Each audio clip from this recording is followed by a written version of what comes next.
മോതിരം കൈമാറു നേരം കള്ളക്കട്ട അങ്ങോട്ട് നീട്ടിയല്ലേ ഉത്കണ്ഠ എന്തിനോ ഉത്കണ്ഠ എന്തിനോ എങ്ങനെ പിടികിട്ടി?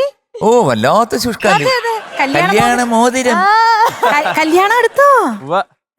വരണം, തലേ ദിവസം തന്നെ വരണം. കല്യാണ പെണ്ണിനെ സെറ്റാക്കിട്ട് വിളിക്കാം.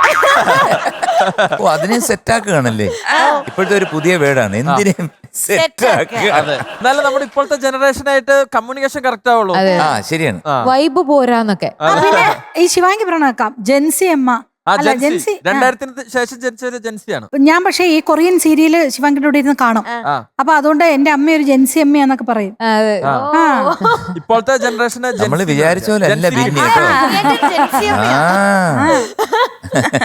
ഞാൻ കൊറിയൻ സീരിയൽ കാണാറില്ല, പക്ഷെ കാണുമ്പോ എന്തെങ്കിലും കുറിക്കാറുണ്ട്. തമാശ പറഞ്ഞു വാങ്ങിക്കുക. എന്താന്ന് പ്രശ്നം എന്താ? പോപ്കോൺ ഇല്ലാത്ത എന്താ ആഘോഷം അല്ലേ? സിനിമ. അപ്പൊ എന്തെങ്കിലും ഒരു സാധനം കഴിക്കണ്ടേ? അല്ലെങ്കിൽ ഞാൻ ഒന്നും ഇല്ലെങ്കിലും കാപ്പികുടിയോട് കാപ്പികുടി. ഒരു സിനിമയ്ക്കൊക്കെ പോയി എത്ര എനിക്കറിയില്ല ഇങ്ങനെ ചൂട് ഇങ്ങനെ അടുത്തിരിക്കുന്നതിന്റെ കൈ എടുത്ത് കടിക്കും.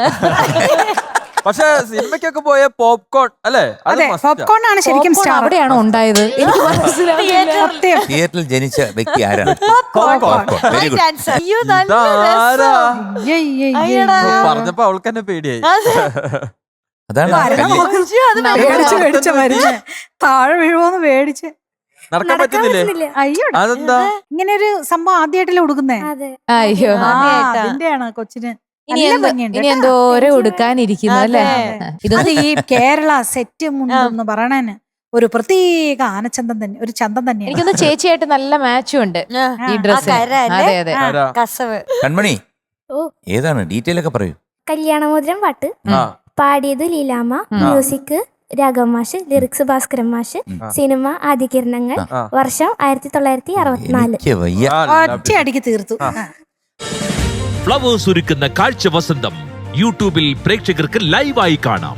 ഫ്ലവേഴ്സ് കോമഡിയിൽ ജോയിൻ ചെയ്യൂ, ആസ്വദിക്കൂ.